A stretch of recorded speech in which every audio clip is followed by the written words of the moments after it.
여러분 안녕하십니까? 오늘 행복한 하루 보내셨나요? 지금 조금 전에 나온 슬라이드 제목하고 조금 제목을 좀 바꿨습니다. 책자에 있는 내용과 조금 바뀌어서 죄송합니다. 예수가 우리를 부르는 소리, 부르심에 대해서 어제는 새 마음을 주시기 위해서, 거룩함을 주시기 위해서, 예수님 닮은 작은 그리스도가 되기 위해서 우리를 부르셨다고 살펴보았습니다. 오늘 두 번째 저는 좀 죄송합니다. 제목은 그건 사랑이었네 라는 제목으로, 헌신을 위한 부르심이라는 제목으로 하나님의 말씀을 대언하겠습니다. 여기 따옴표가 붙어 있습니다. 여기 따옴표가 붙어 있는 것은 책 제목 인용이라는 것입니다. 이건 책 제목인데요, 한비아 씨가 쓴 책 제목입니다.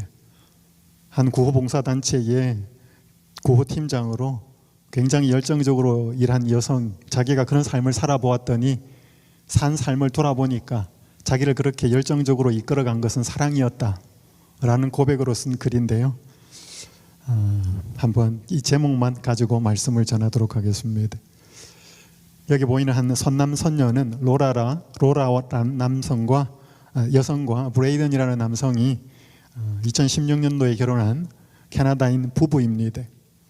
그 다음에 2017년에 아내가 출근을 해서, 아내는 웨딩 관련되는 일을 하고 있는데 야외에서 결혼식장을 세팅을 하다가 세우던 기둥이 넘어지면서 머리를 칩니다.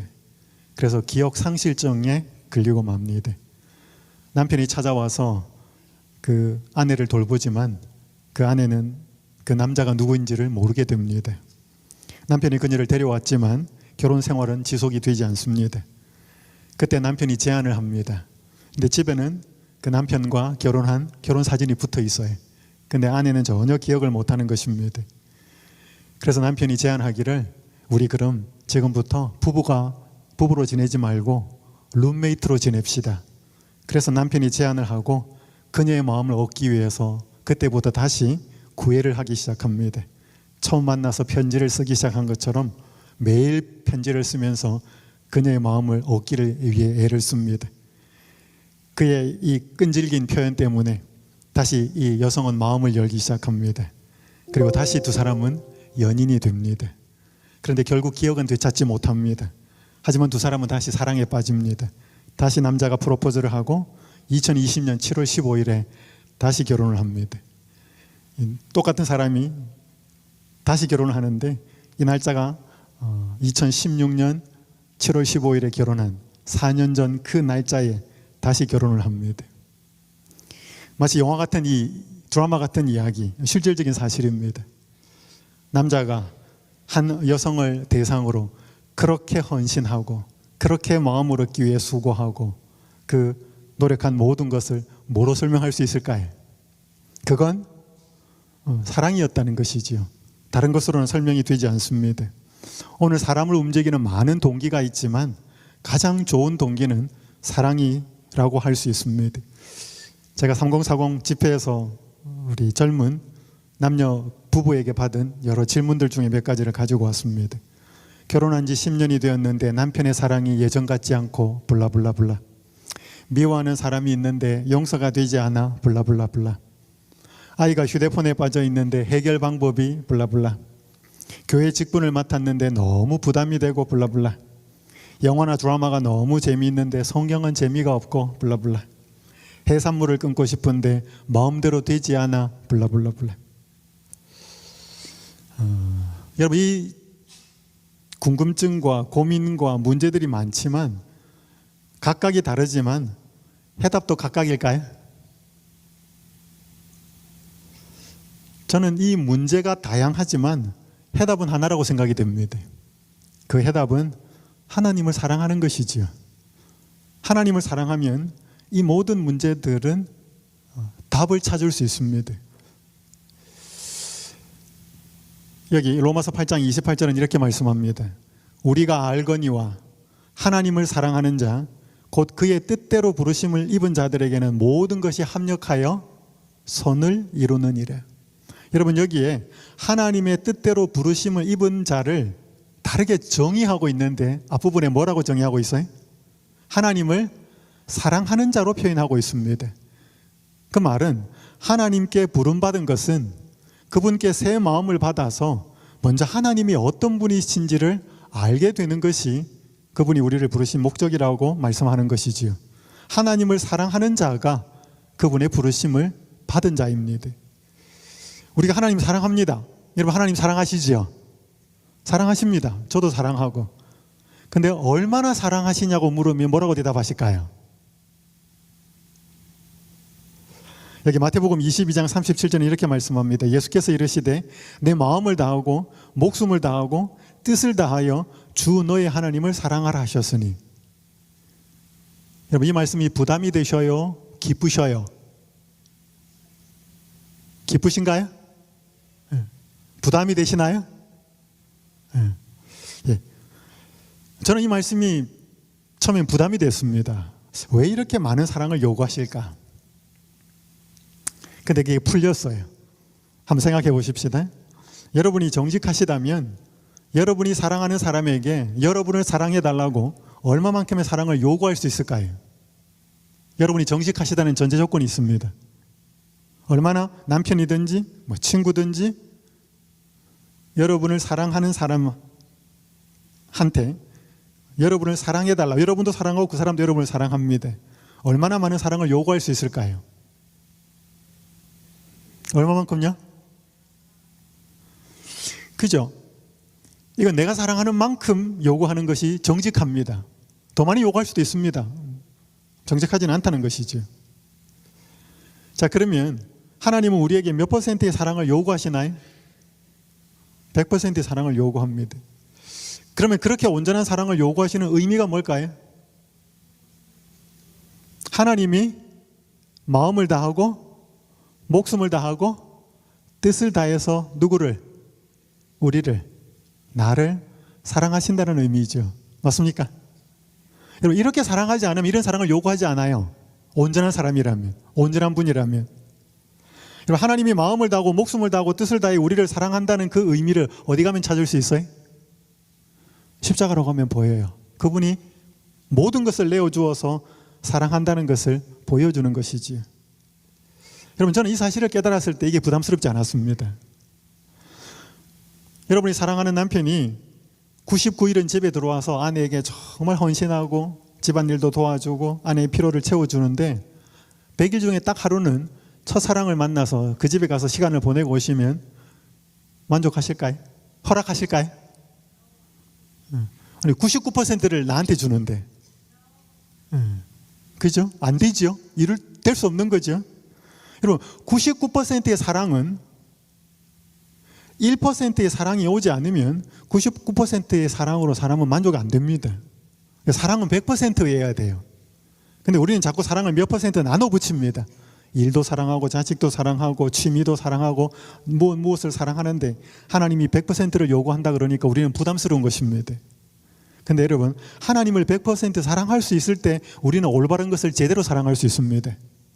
우리가 자녀를 사랑하지 못하고 이기적으로 사랑하고 배우자를 이기적으로 대하고 우리가 여러 가지 일들을 제대로 올바른 것을 사랑하지 못하는 것은 하나님을 100% 사랑하지 않기 때문입니다.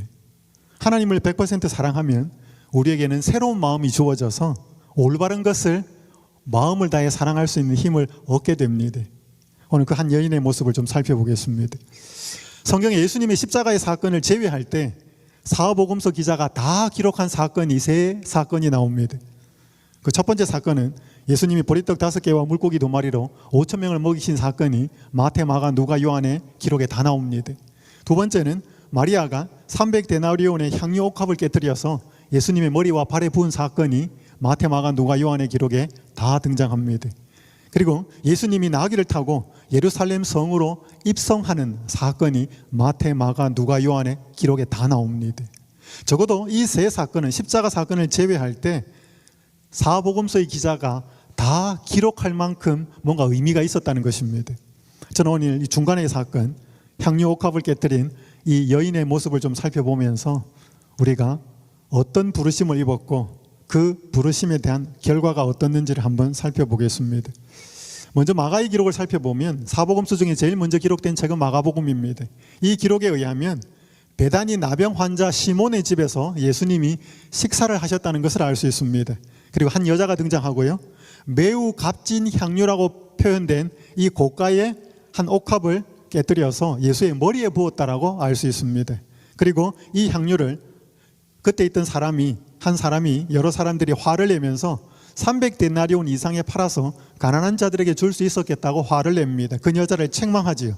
그때 예수님은 책망을 막으면서 내 장례를 미리 준비했으니 이 여자가 복음이 전해지는 곳에서는 이 여자의 행동이 다 말하여져서 그를 기억했으면 좋겠다라고 그녀를 칭찬하고 인정합니다. 마태의 기록에 보면 이 내용은 마가복음과 비슷합니다. 그런데 누가의 기록을 보면 좀 더 세부적으로 기록이 되어 있습니다. 한 바리새인이 예수님께 함께 잡수시기를 초청했다라고 기록합니다. 그러니까 그 시몬의 베다니에 살던 시몬은 바리새인이었다는 사실을 알게 됩니다. 그리고 그가 나병 환자였다는 사실을 알게 됩니다. 그가 예수님을 초청했다는 사실을 이 본문에서 알 수 있고요. 그런데 여기 보면은 그 동네에 베다니에 죄를 지은 한 여자라고 표현하고 있습니다. 그 여자, 한 여자라고 표현된 그 여성을 누가는 죄를 지은 한 여자, 죄인으로 묘사하고 있습니다. 그리고 누가복음에 보면 울면서 눈물로 그 발을 적시고 자기 머리털로 닦고 그 발에 입을 맞추고 향유를 부었다 그랬습니다. 예수님의 머리뿐 아니라 발까지 다 닦고 입을 맞추었다라고 하는 것을 알 수 있고요. 그때 시몬이 의심을 합니다. 이분이 선지자라면 이 여자가 얼마나 큰 죄인인지 알 텐데 이걸 가만 놓아두는 거 보니까 이분이 선지자가 아닌가 보다 의심할 때 예수님께서 500데나리온 빚진 자와 50데나리온 빚진 자 이야기를 하면서 시몬에게 말씀하시는 내용이 누가의 기록에서 알 수 있습니다. 요한의 기록에서 알 수 있는 것은 이때가 유월절 엿새 전이라고 하는 것을 알 수 있습니다. 여러분, 유월절은 금요일입니다. 예수님이 십자가에 달려 돌아가신 날이에요. 그러니까 이때는 뒤를 거슬러 6일째 올라가 보면 안식일이었습니다. 예수님이 공생의 지상에서의 마지막 안식일을 베다니 시몬의 집에서 보내셨습니다. 여기 보면 죽은 나사로가 이 장소에 함께 와 있었습니다. 부활한 나사로가. 나사로는 예수와 함께 앉은 자 중에 있더라 그랬습니다. 그리고 그 옥합을 깨뜨려 부어드린 그 여성, 죄인이라고 묘사된 누가의 기록에 의하면 이 여성은 그 나사로의 동생 요한의 기록에 의하면 마리아였다는 사실을 알 수 있습니다.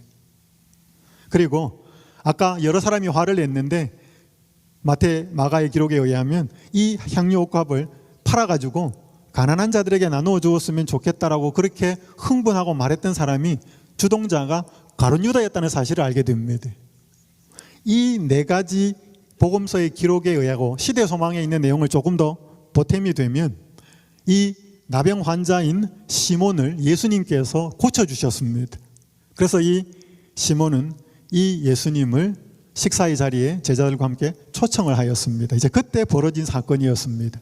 그때 마리아는 300데나리온 이상의 굉장히 귀한 옥합을 깨뜨려서 예수님께 드립니다. 여러분, 한 데나리온은 그 당시 노동자 하루 일당이었기 때문에 이 하루 일당을 10만 원 정도만 잡아도 300데나리온이면 약 3천만 원 정도 되는 1년 연봉에 해당되는 굉장한 돈의 값어치에 있는 향유였습니다. 물론 이것이 꼭 돈만으로 따질 수 없는 그런 그녀의 마음의 표현이었습니다.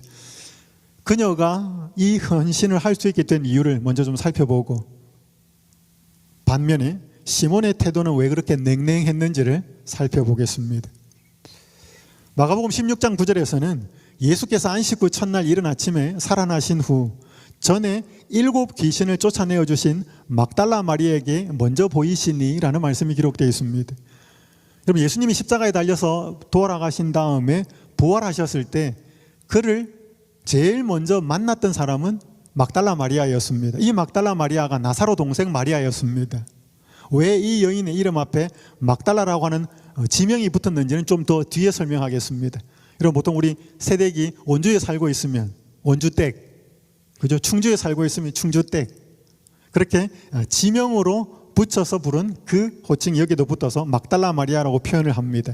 그런데 이 나사로 동생 막달라 마리아가 뭐가 들렸다 그래? 7 귀신이 들렸다라고 말을 하고 있습니다.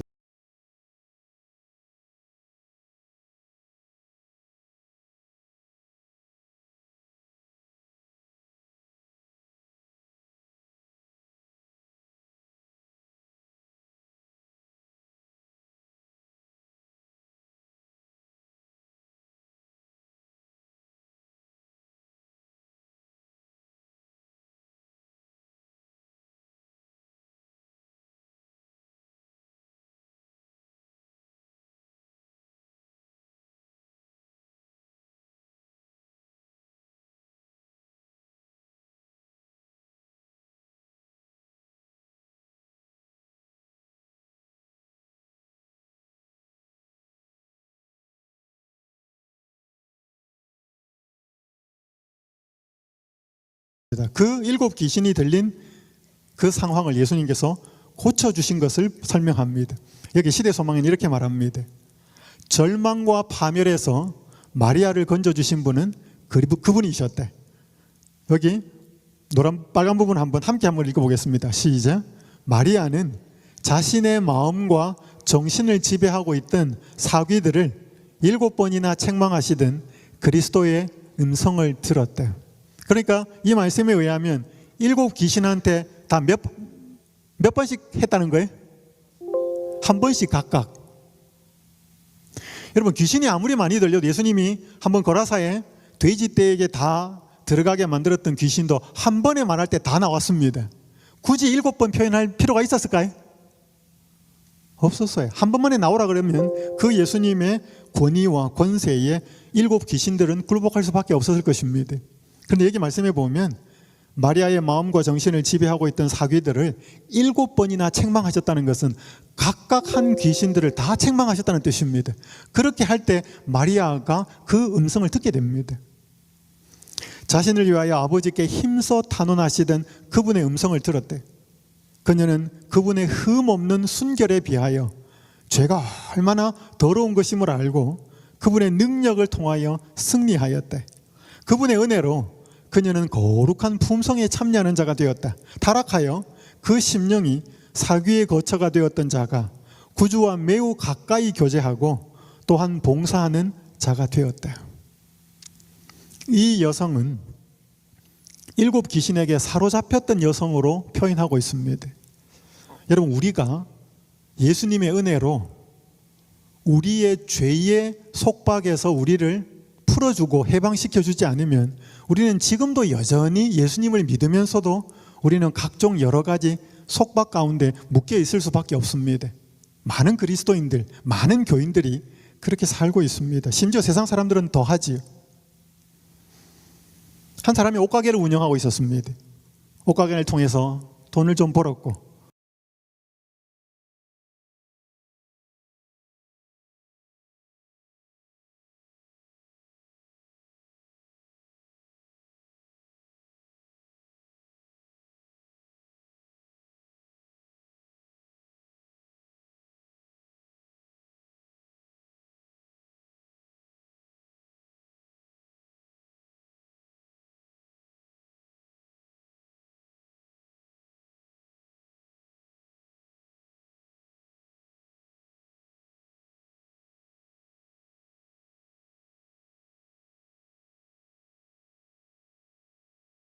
이 옷가게를 통해서 자식들도 잘 성장을 시켰습니다. 그러던 그가 예수님을 알게 되었습니다. 주변에 재림신자가 있었고 이분을 초청하여서 전도회에 초청을 하였고 생애 처음으로 예수님에 관한 이야기를 들으면서 복음을 알게 됩니다. 그리고 침례를 받고 재림신자가 됩니다. 그리고 얼마의 시간이 흐른 다음에 그 전도회 강사인 목사님이 다시 오셨고 이 가게를 방문하게 되었습니다. 이 가게에서 여전히 옷가게를 하고 있던 그 주인이 담임 목사님과 함께 방문을 온 강사 목사님과 두 분에게 이렇게 고백을 합니다. 목사님, 저는 예수님을 알기 전에는 제가 이 가게의 주인인 줄 알았습니다.